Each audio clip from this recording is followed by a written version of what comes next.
자, 오늘 우리 같이 공부할 내용은 마태복음 27장입니다. 지난 시간에 마태복음 26장까지 마태복음에서 제일 긴 장을 공부를 했고, 이제 마태복음 27장입니다.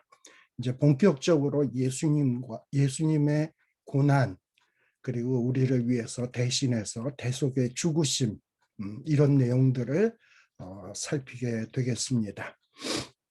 자, 27장 1절의 말씀을 보세요. 새벽에 모든 대제사장과 백성의 장로들이 예수를 죽이려고 함께 의논을 했다라고 되어 있습니다. 특별히 여기서 주목해야 될 내용은 새벽이라는 말이에요. 아마 제가 지난 시간에 예수님을 체포해서 밤새도록 주님을 신문하고 취조한 것은 다 불법적인 것이라고 말씀을 드렸습니다. 정말 제사장들, 백성의 장로들, 예수님을 시기하고 질투하다 보니까 어떻게 해서든지 예수님을 죽이려고 정말 꼭두 밤새도록 새벽까지 그냥 눈이 벌게 가지고 예수님의 어떤 죄를 끄집어내서 예수님을 죽이려고 하는데 혈안이 되어 있습니다. 근데 이 새벽은 어느 새벽이냐? 6월절 양 잡는 날입니다. 6월절 양 잡는 날인데 바로 이 6월절 양 잡는 날 이제 예수님이 잡혀서 십자가에 못 박혀 죽게 되는 거예요. 근데 밤새도록 조사가 끝나고 6월절 양 잡는 날 새벽이 되었다. 이렇게 새벽까지 어떤 대제사장, 백성의 장로들이 예수님을 신문하고 취조하고 또 증인들을 끌어모으고 이랬던 일들은 아주 일상적인 일들이 아니에요. 지극히 아주 이례적인 일입니다. 근데 이들이 이 일을 한 것은 이렇게 일상적이지 않은 이 일을 한 것은 다 이게 의미가 있어요. 이것은 어떻게 보면 우리 하나님께서 구약 성경을 통해서 예언한 것들이 있는데 그 예언의 성취를 위해서 이런 일들이 이루어지게 된 겁니다. 물론 대제사장, 장로들 이런 사람들이 밤을 새워가면서 예수님을 조사를 하고 취조를 한 것은 그들의 어떤 시기심, 질투, 예수님을 없애버려야 자기네들에게 다시금 백성들의 인기와 존경을 끌어모을 수 있으니까 이런 일을 했는지 몰라도, 그러니까 이 대제사장, 장로들은 나름대로 뜻이 있어서 이런 식의 일을 추진하고 있는 거예요. 근데 우리 잠언 16장 1절에 보면 사람의 그 마음의 경영이 사람에게 있어도 그 길을 인도하시는 분은 하나님이다. 16장 1절에 보면 마음의 경영은 사람에게 있어도 말의 응답은 여호와께로서 나느니라. 또 잠언 16장 9절에 보게 되면 사람이 마음으로 자기의 길을 계획할지라도 그 걸음을 인도하는 자는 여호와시니라.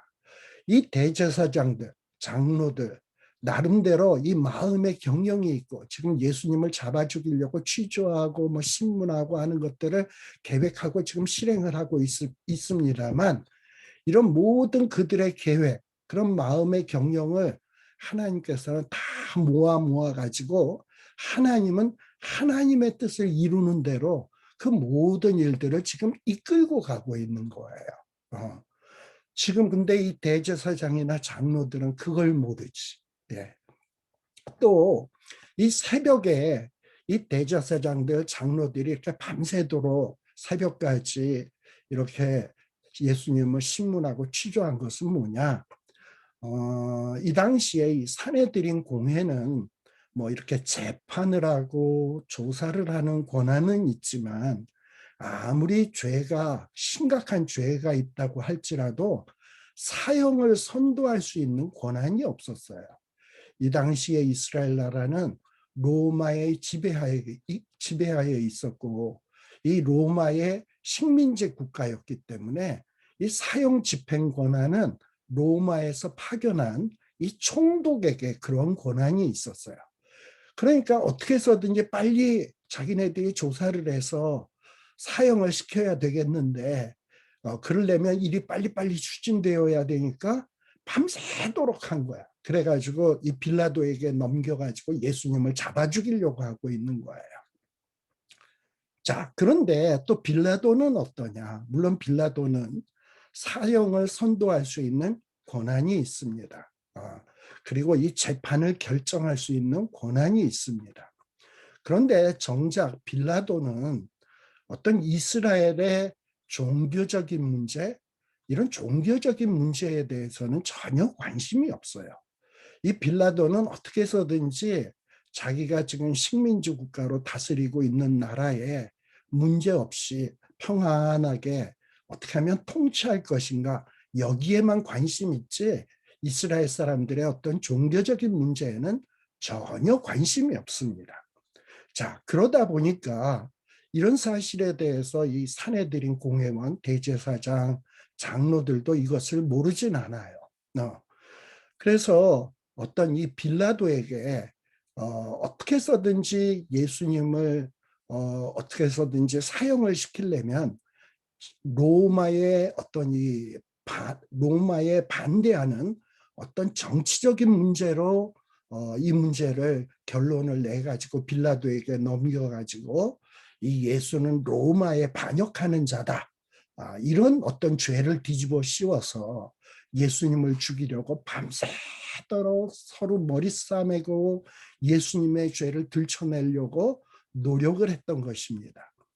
그러나 실제 빌라도는 예수님은 하나님의 아들이든 뭐 구약에 예언된 메시아든 이런 거에 대해서는 관심이 없어요. 그런데 이 빌라도 입장에서는 뭐가 문제냐? 지금 이 유대 나라를 다스리는 것은 로마의 총독인데 이 유대 나라의 로마의 총독이 아닌 유대 나라를 다스리는 왕이 생겨났다? 이러면 이 빌라도에게 있어서는 아주 이것은 심각한 문제인 것입니다. 네. 이런 것을 알고 지금 이 말씀의 내용들을 살필 필요가 있어요. 또한 이 빌라도는 보통 이 로마에서 파견된 총독이었기 때문에 주로 어디에 거주하면서 이 유대 나라를 다스렸냐 하면 가이사랴, 원래 이 가이사라라는 이 지방은 로마의 가이사, 시저죠. 가이사의 그 이름을 본따서 만들어진 도시가 가이사라예요. 그래서 이 총독 관저가 있는 곳은 보통 이 가이사라 지방에 있었습니다. 그리고 거기에서 이 유대 나라를 다스리고 있었어요. 그런데 특별히 지금 이 예수님이 잡히시던 기간, 그리고 십자가 지시는 그날은 유월절 기간 중이거든요. 그리고 이 유월절 기간에는 이 유대 나라의 곳곳에서 많은 사람들이 몰려드는 기간이에요. 그러다 보니까 이 유월절 기간 동안에는 가이사라에서 이 빌라도가 이 유대 나라를 다스리는 게 아니라 어떤 사람들이 많이 모이게 되면 혹시 문제가 발생되지 않을까, 그리고 치안을 잘 유지하기 위해서 사람들이 많이 모이는 임시로 예루살렘에 머물면서 이 유대 나라를 다스렸던 것으로 보입니다. 이렇게 빌라도가 가이사랴에 있어야 될 빌라도가 예루살렘에 왔다. 그것도 유월절 기간에 다 이것이 의미가 있습니다. 이것이 어떤 의미가 있냐? 바로 이제 하나님의 뜻은 뭐냐? 유월절 양 잡는 날에 유월절에 어린 양으로 오신 예수 그리스도가 죽임을 당해야 돼. 죽임을 당해야 돼. 그러기 위해서는 빌라도가 예루살렘에 있어야 되는 거야. 사형 집행할 권한이 있는 빌라도가 예루살렘에 있어야 되는 거예요. 그러니 이 빌라도가 예루살렘에 머물렀던 것도 이것이 우연이냐? 결코 우연이 아니라는 거예요. 물론 빌라도의 마음속에는 내가 하나님의 뜻을 이루기 위해서 이 같이 가이사라에서 예루살렘에 가가지고 좀 잠시 이 유대 나라를 다스려야 되겠다. 그래서 하나님의 뜻을 이루어야 되겠다. 이런 마음은 빌라도에게는 눈꼽만치도 없죠. 빌라도의 마음속에는 야, 6월절에 예루살렘에 사람들이 많이 모이는데 혹시 문제가 생기는 거 아니야? 내가 지금 가이사라에 있을 수 없지. 예루살렘에 있으면서 혹시 문제가 발생되면 빨리 진압을 해야지. 이런 뜻을 가지고 예루살렘에 왔겠죠. 빌라도의 마음속에는 어떤 하나님의 뜻, 하나님의 계획을 이루고자 하는 마음이 전혀 없어요. 이게 빌라도의 마음의 경영이에요. 근데 이런 빌라도의 마음의 경영조차 하나님은 하나님의 뜻을 이루는 데에 사용하고 계신다.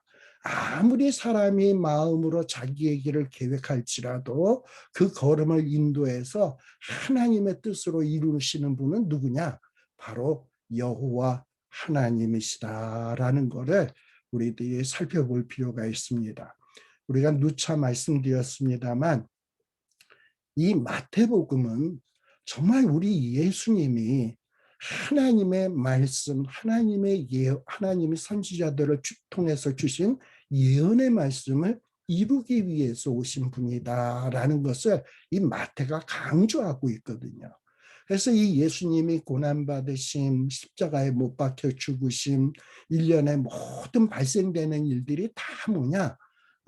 예수님이 지금 하나님의 예언들, 선지자들을 통해 주신 하나님의 예언들, 하나님의 뜻을 이루어가고 계시는구나 라는 것을 우리들이 생각하면서 이 마태복음 27장에 나오는 여러 가지 재반의 사건들을 살펴볼 필요가 있습니다.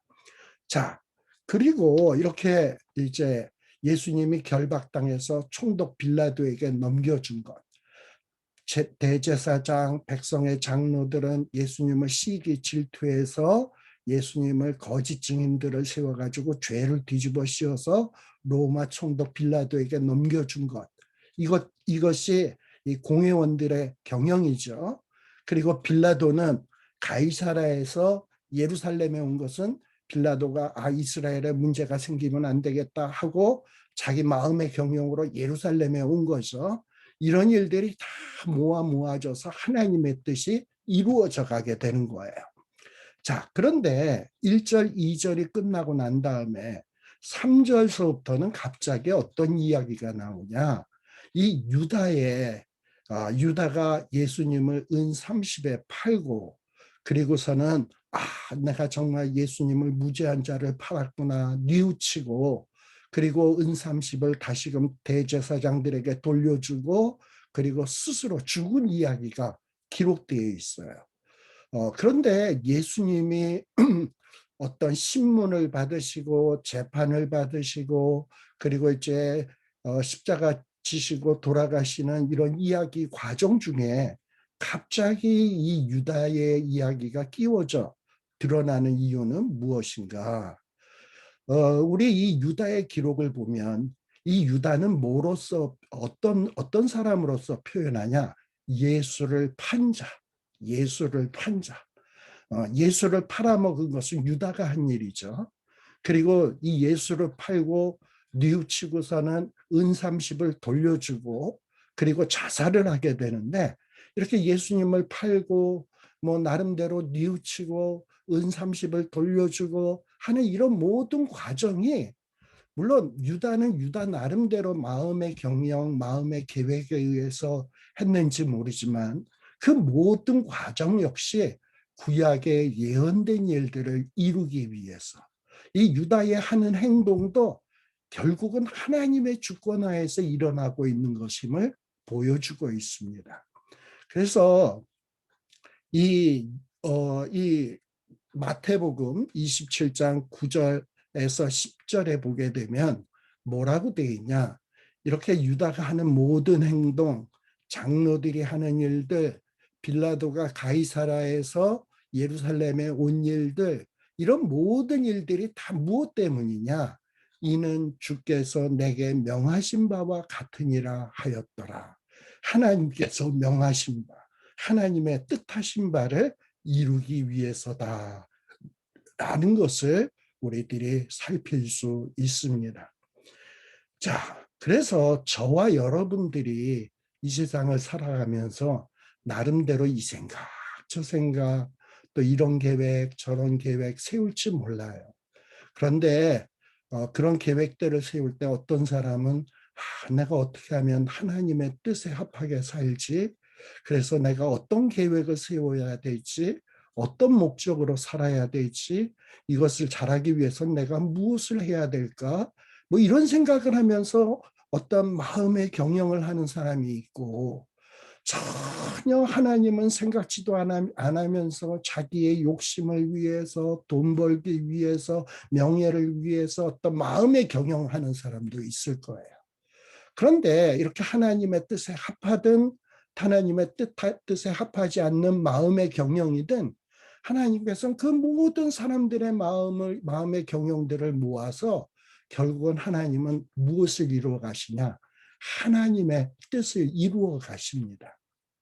그런데 하나님의 마음에 합하게 마음의 경영을 한 사람들에게는 하나님께서 칭찬하시고 그에게 축복하시고 그를 귀하게 여기시지만, 결국은 하나님의 뜻대로 이루어질 수밖에 없는 일들에 있어서 계속 하나님을 무시하고 하나님이 없다고 생각하고 자기의 욕심, 자기의 명예를 위해서만 그저 마음을 경영하면서 살아온 사람들에게는 마지막에 어떤 평가가 나오느냐?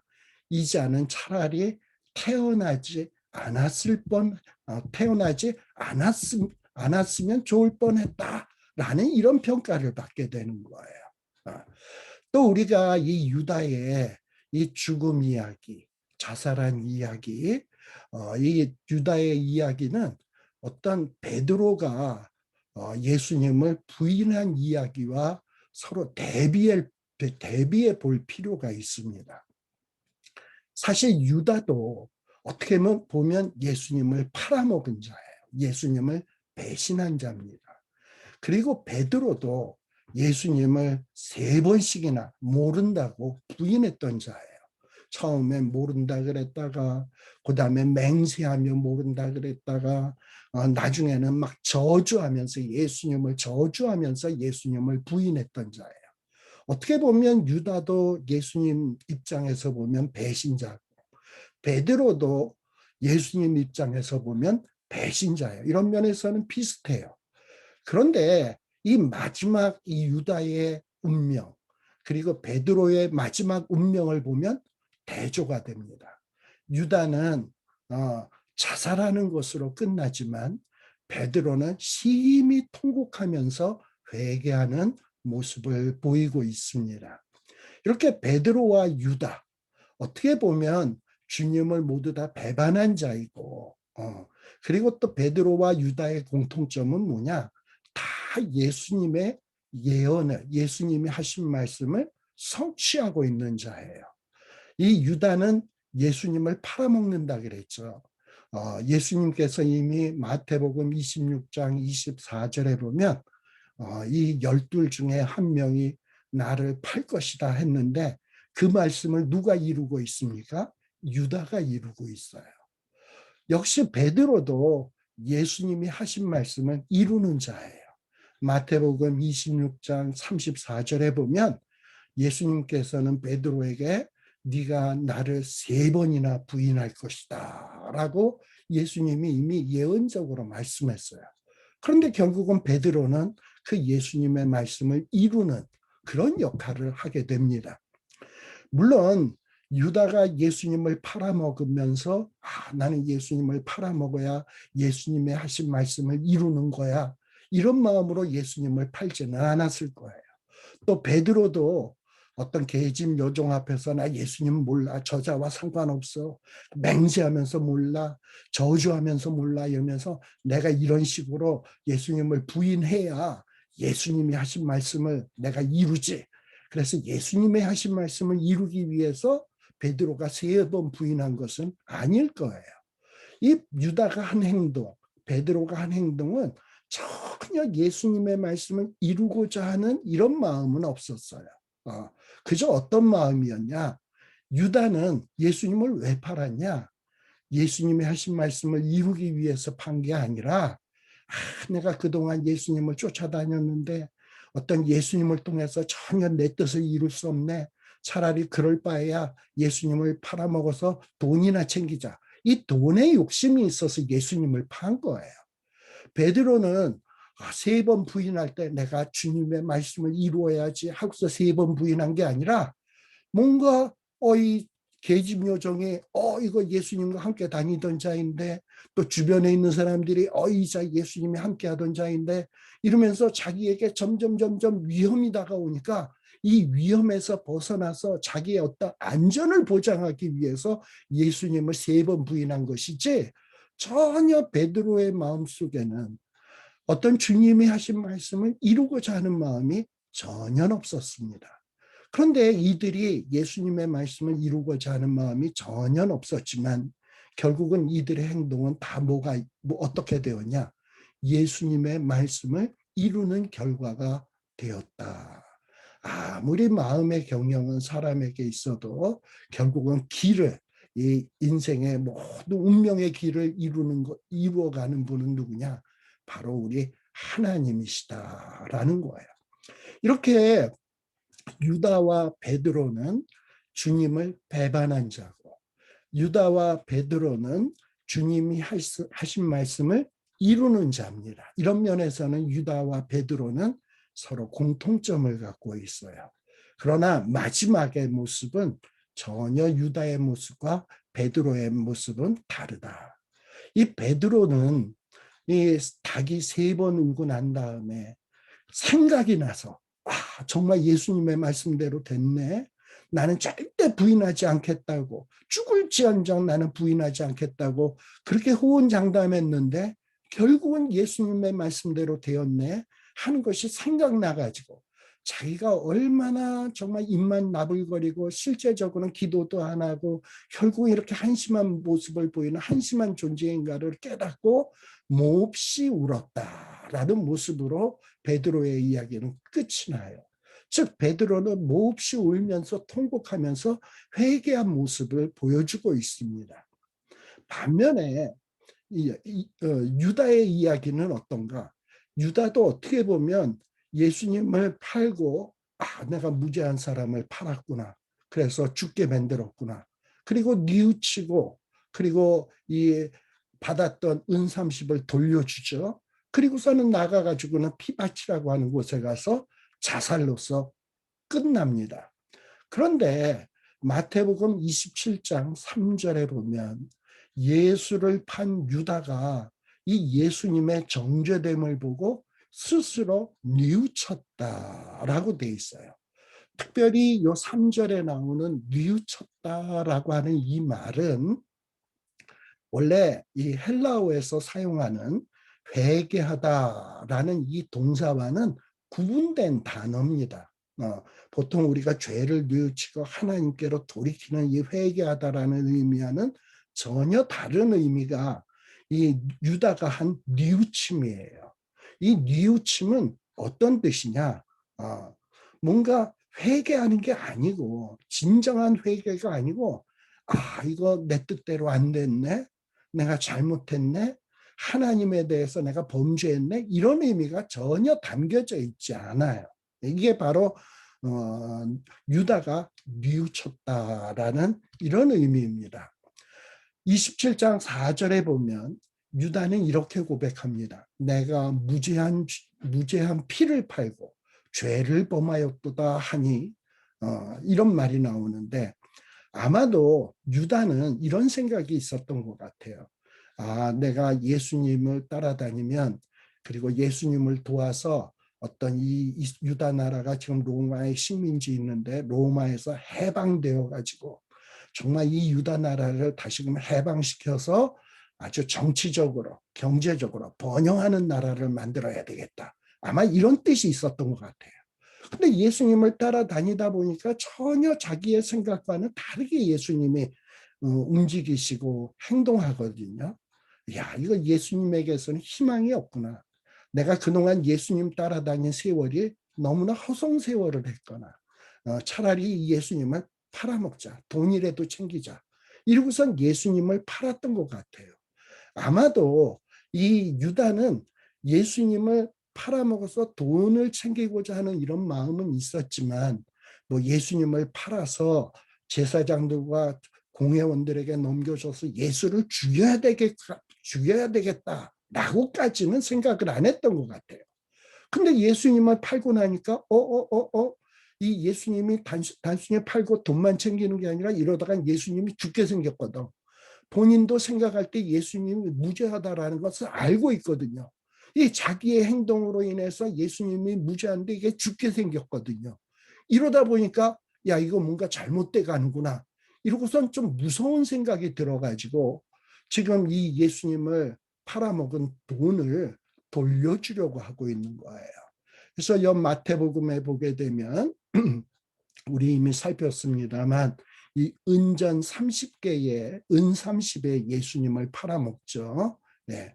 그래서 이 예수님을 은 30에 팔아먹었는데 유다는 이 은 30을 받고서 은 30을 챙겨서 좋구나 했는데 자칫 잘못하면 무죄한 자를 죽이게 생겼거든. 그래서 무서워서 돈을 돌려주는 거예요. 근데 이렇게 왜 마태복음에서 은 30이라는 단어를 이렇게 구체적으로 명시하고 있느냐?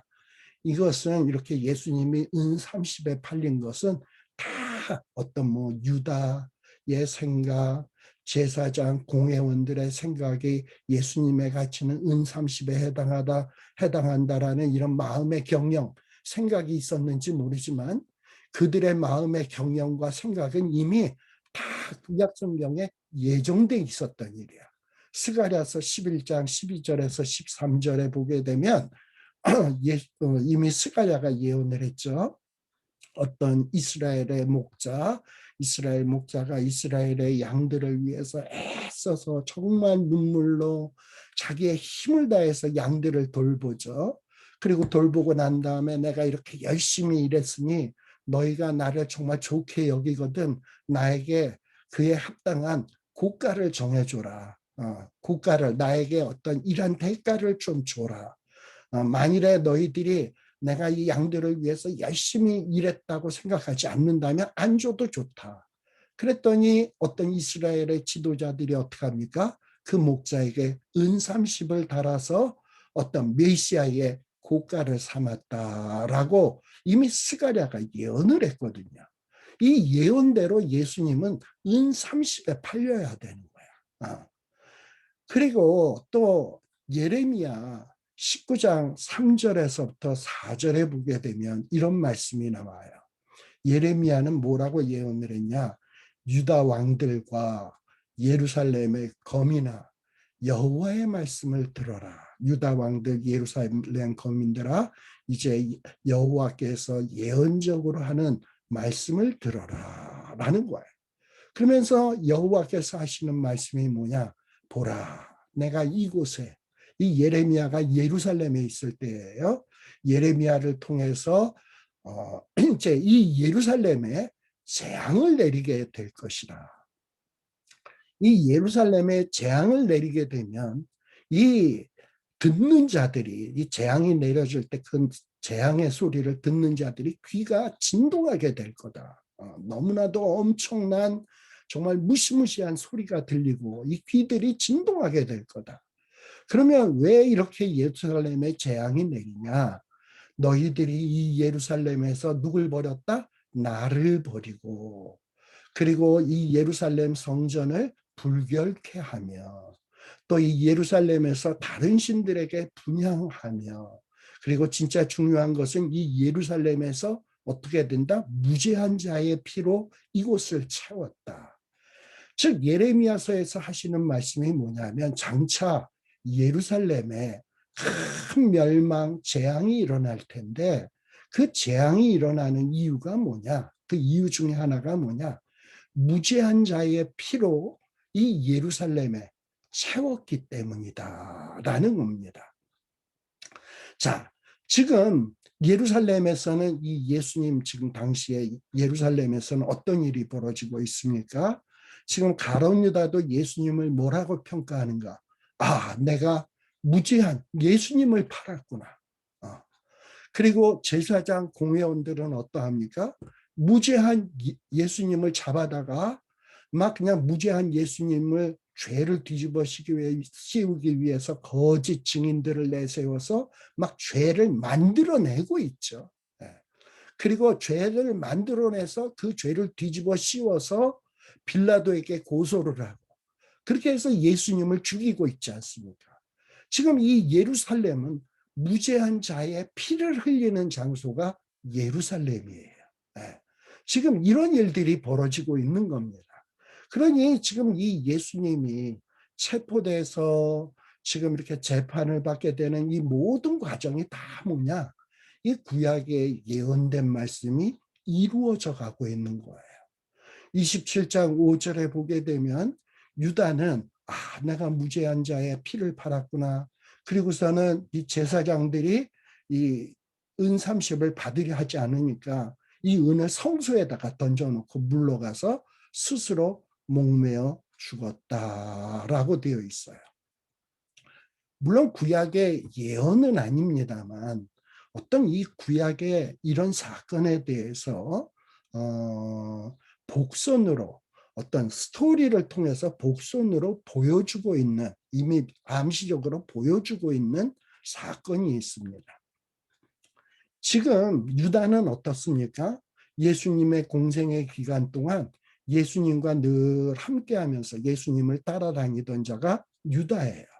근데 이렇게 예수님과 함께하고 따라다니던 유다가 마지막에는 어떤 모습을 보입니까? 예수님을 배반하고 있어요. 그리고서는 배반하고서는 자기가 잘못했구나 하고 자살하는 모습을 보이고 있습니다. 근데 이런 모습이 이미 구약 성경의 복선으로 이미 암시적으로 표현되고 있었던 사건이 있어요. 그게 누구냐? 여러분들 이 다윗 시대에 아히도벨이라고 하는 사람이 있죠.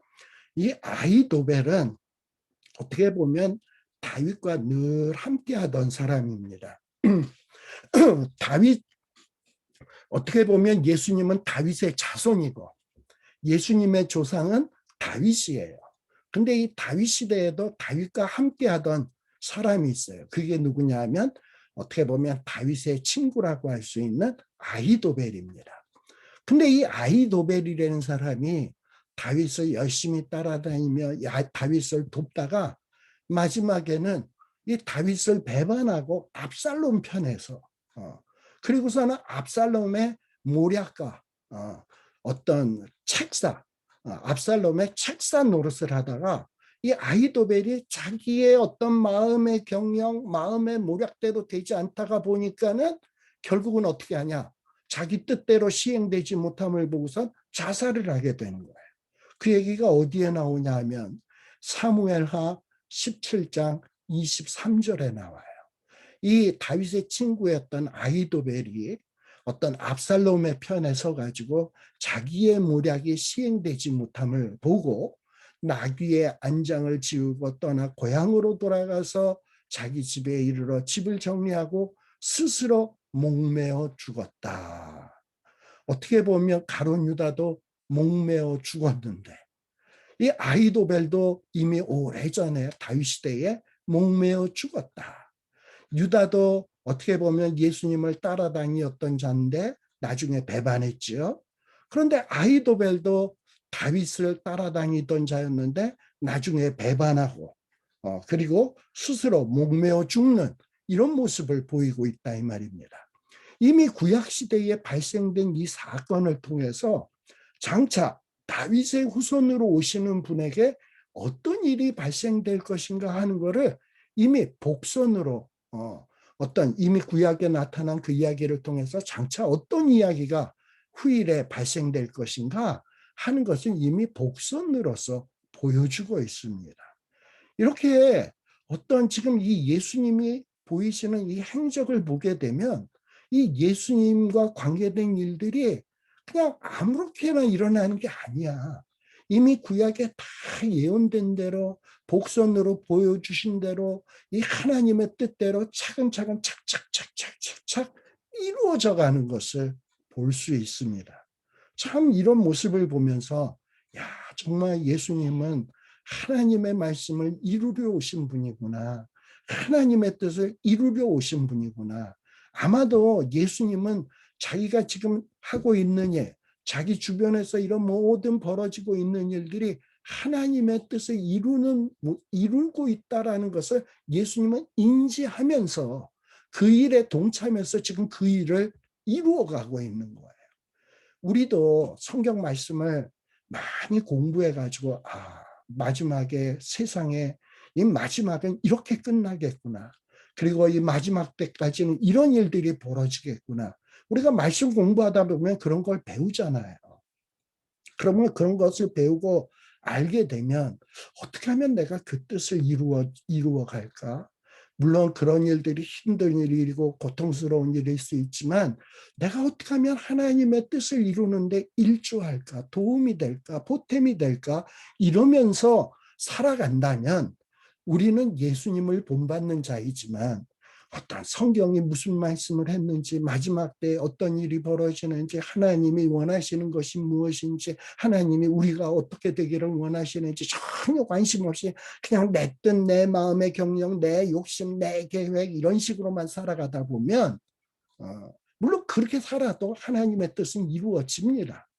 그러나 그렇게 살다가 전혀 하나님의 뜻은 전혀 생각지도 않고 그냥 내 멋대로 살면서 궁극적으로는 하나님의 뜻이 이루어지겠지만 그러다가 살다가 죽는다면 마지막에 우리의 평가는 어떻게 되는가? 저자는 차라리 태어나지 않았더라면 좋을 뻔했다라는 이런 평가를 듣게 된다라는 거예요. 참 이런 면에서 이 유다 그리고 다윗 시대에 있었던 아히도벨 참 어떻게 보면 불쌍한 자들입니다. 자, 그래서 이 가룟 유다는 이 대제사장들에게 와가지고 은을 던져주니까 성소에다가 던져놓고 가니까 대제사장들이 그 은을 거두며 가로되 이것은 핏값이라 성전에 넣어둠이 옳지 않다. 이렇게 의논을 한 후에 이 핏값으로 받은 돈 이거를 거룩한 성전 창고에다 넣어둠이 옳지 않다고 생각을 해가지고 토기장이의 밭을 샀어요. 그리고 그 밭을 사서 이 홈리스와 같은 나그네들을 위한 묘지를 삼았다. 그리고 그것을 뭐라고 일컫게 되었냐? 피밭이라고 일컫게 되었다. 어떻게 보면 가룟 유다는 뉘우치고 돈을 돌려줬어요.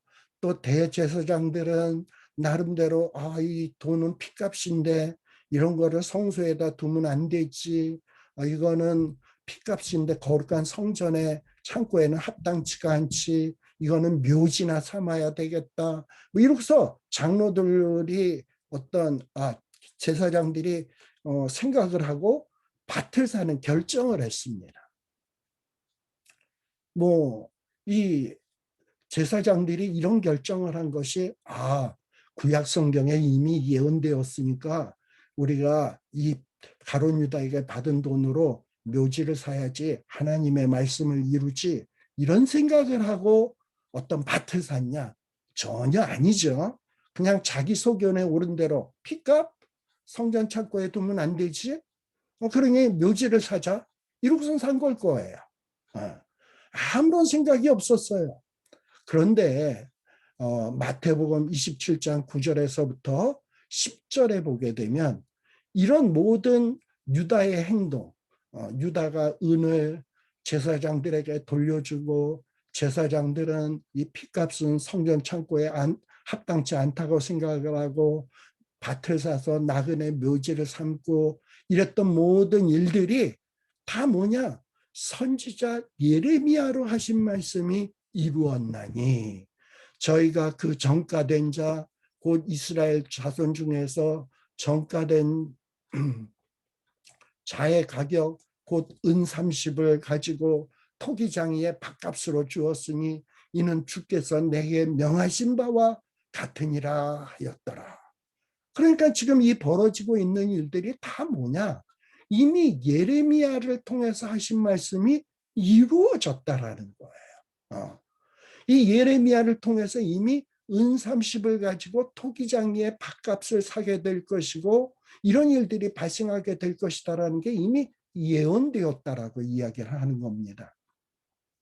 자, 마태는 이 토기장이의 밭이 피밭이라고 불리운다라고 기술을 하고 있어요. 이 토기장이의 밭이 피밭.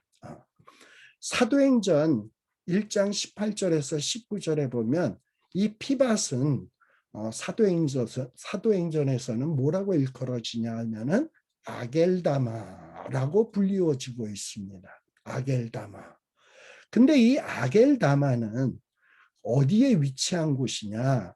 흰놈 골짜기에 소재한 것으로 알려져 왔습니다. 흰놈 골짜기. 여러분, 이 흰놈 골짜기가 어떤 곳인 줄 알아요? 이스라엘 사람이라면 이 흰놈 골짜기가 어떤 골짜기인지 다 잘 알아요. 이 마태도 유대인이거든요.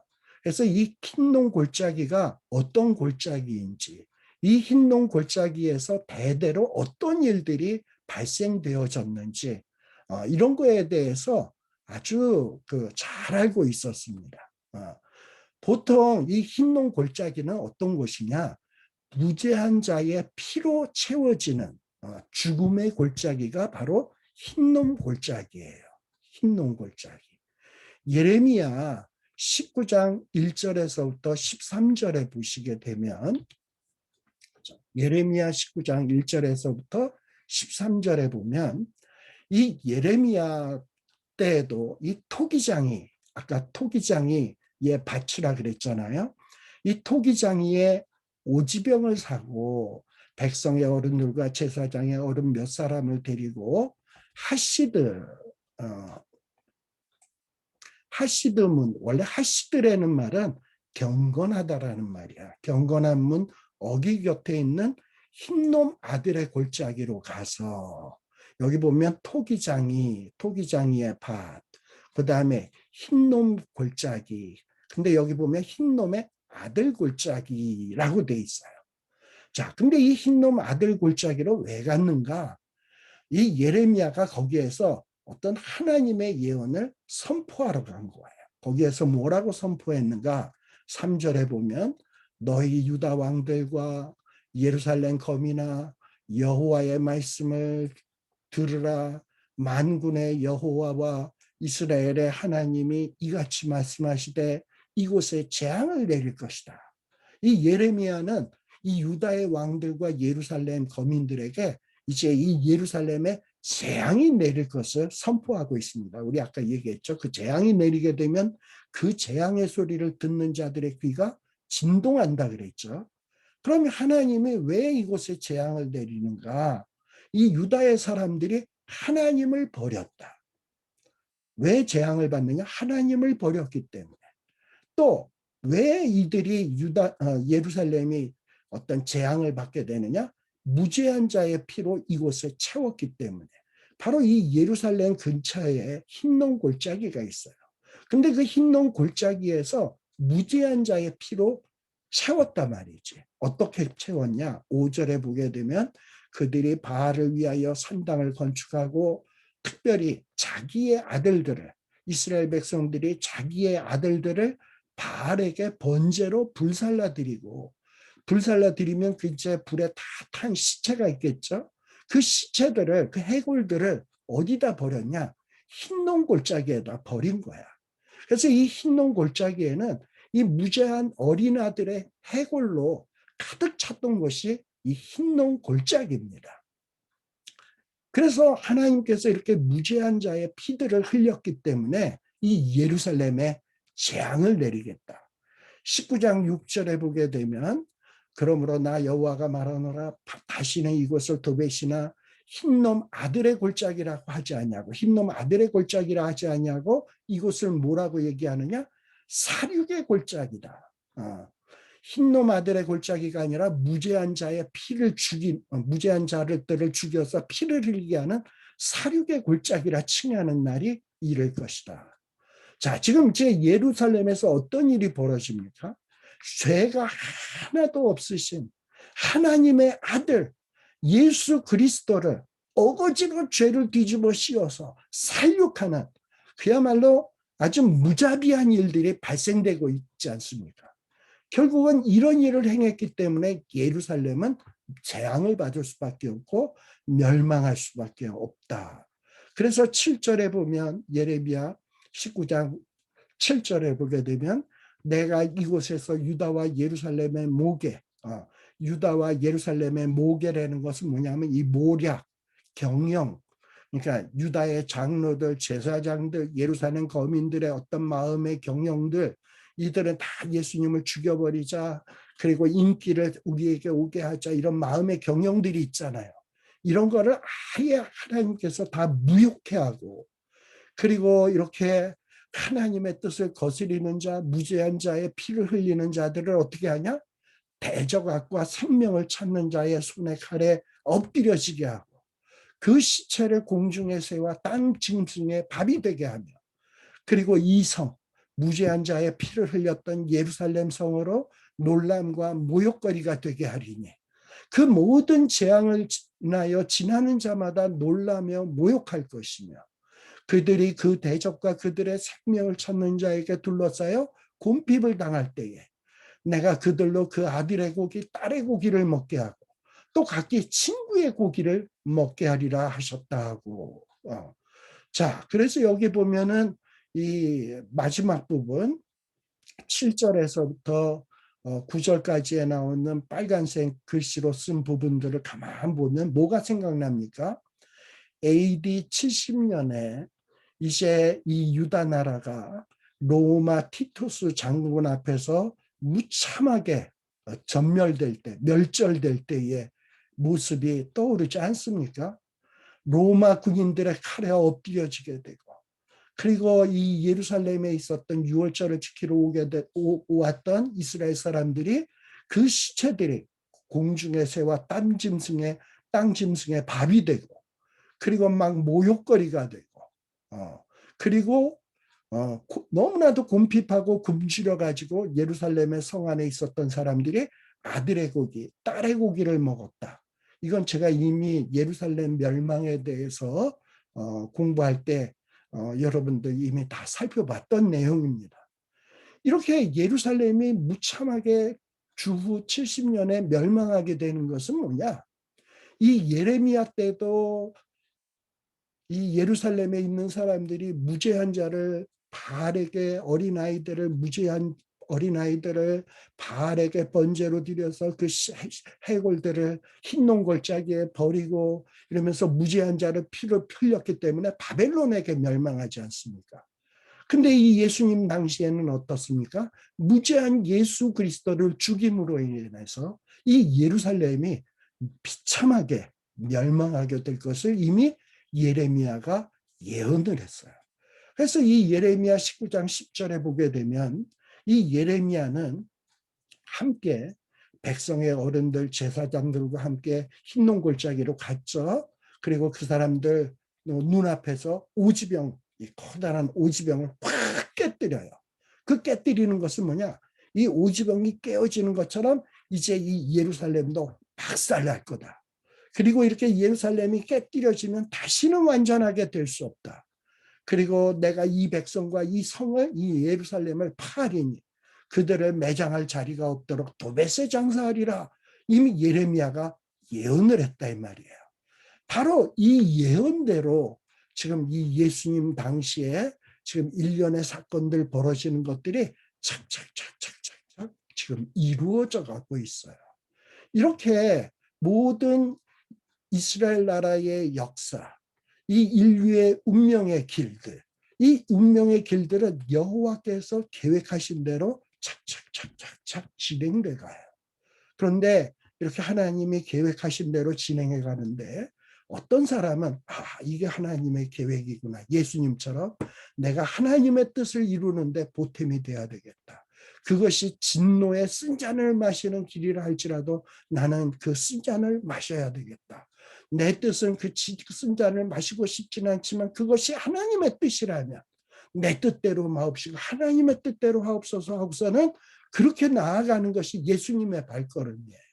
반면에 하나님의 뜻은 전혀 알지 못하고 그저 하나님의 뜻을 이루는 데에 보탬이 되고 있는 인물들은 누구냐? 가룟 유다, 또 예수님을 부인했던 베드로, 또 예수님을 팔아먹으려고 했던 제사장, 그리고 장로들, 뭐 이런 사람들이에요. 과연 저와 여러분들은 어떤 부류의 사람입니까? 예수님처럼 하나님의 뜻을 이루는데 보탬이 되는 사람들인가요? 아니면은 자기의 욕심을 따라 자기의 안전을 위해서, 자기의 명예를 위해서 어떤 마음의 경영을 하고 계획을 하고 그러면서 하나님 생각은 전혀 안 하고 그렇게 일평생 살아가는 삶입니까? 우리는 한번 우리의 삶에 대해서 곰곰이 생각해 볼 필요가 있습니다. 자, 이렇게 예수님은 27장 9절에서부터 10절에 보게 되면 예레미야로 하신 말씀을 이루었나니, 이 예수님은 선지자의 말씀을 이루기 위해서 살아가시는 분이에요. 그리고 예수님 당시에 벌어지는 모든 일들도 선지자의 하신 말씀이 이루어지기 위해서 모든 사건들이 발생되고 있는 겁니다. 그래서 우리가 말씀을 열심히 공부해서 이 세상이 어떻게 흘러가고 있는가 하는 것을 봐야 돼요. 그러면서 이 세상이 흘러가는 것을 보면서 야, 정말 하나님의 말씀대로 이루어져 가고 있구나. 하나님의 뜻대로 이루어져 가고 있구나. 뭐 이런 생각을 하게 되죠. 이런 생각을 하면서 그렇다면 이렇게 하나님의 뜻이 이루어져 가고 있는데 나는 어떻게 살아야 될까? 하나님의 뜻을 이루는데 어떻게 보탬이 되어야 될까? 이런 고민을 우리가 해야 된다고 생각을 합니다. 요즘 제 와이프와 제가 집에서 이제 같이 뭐 밥 먹으면서 저희 이야기 하면서 하는 얘기가 뭐냐면 정말 이 돌아가는 거 보니까 이 세상 돌아가는 것, 이 미국의 역사, 정치, 한국의 정치, 한국에 돌아가는 어떤 이 사회 이런 것들을 가만 보니까 점점 세상이 악해져 가고 있고 점점 공의가 땅에 떨어지고 불의가 득세하는 이런 모습을 보면서 정말 우리가 요한계시록의 말씀을 공부를 했는데 정말 그 말씀대로 이루어져 가고 있구나. 그리고 이 코로나로 인해서 사람들이 이 질병에 대해서 아주 공포에 떨고 있는데 이 요한계시록의 질병에 의해서 얼마나 많은 사람들이 죽어 나가고 있습니까?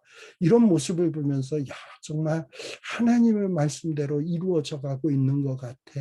뭐 이런 생각이 든다 이 말이에요. 근데 그런 생각만 하는 것으로 끝나서는 안 되고 이렇게 모든 것들이 하나님의 뜻대로 이루어져 가는 것을 보면서 그러면 이런 어떤 역사 속에서 이런 시간 속에서 이런 사건들 속에서 나는 어떻게 살 것인가? 이 하나님의 뜻이 이루어지기 위해서 하나님의 뜻에 보탬이 되기 위해서 나는 어떻게 살 것인가? 이 부분에 대해서 우리가 고민을 하고 마음의 경영을 하고 그리고 계획을 세우고 그 일을 추진을 하고 그렇게 해서 하나님을 기쁘시게 하고 그리고 그렇게 해서 이 땅 위에서 복의 근원의 역할을 감당하는 사람이 되어야 되지 않겠는가 하는 이런 생각을 하게 되는 겁니다. 자, 예수님께서 이제 자 그러다 보니까 거의 지금 뭐 거의 1시간이 되었는데요. 요 11절서부터는 우리 또 잠시 쉬었다가 또 한번 살피도록 하겠습니다. 네, 잠깐만 쉬었다가 한 5분만 쉬었다가 다시 시작하겠습니다.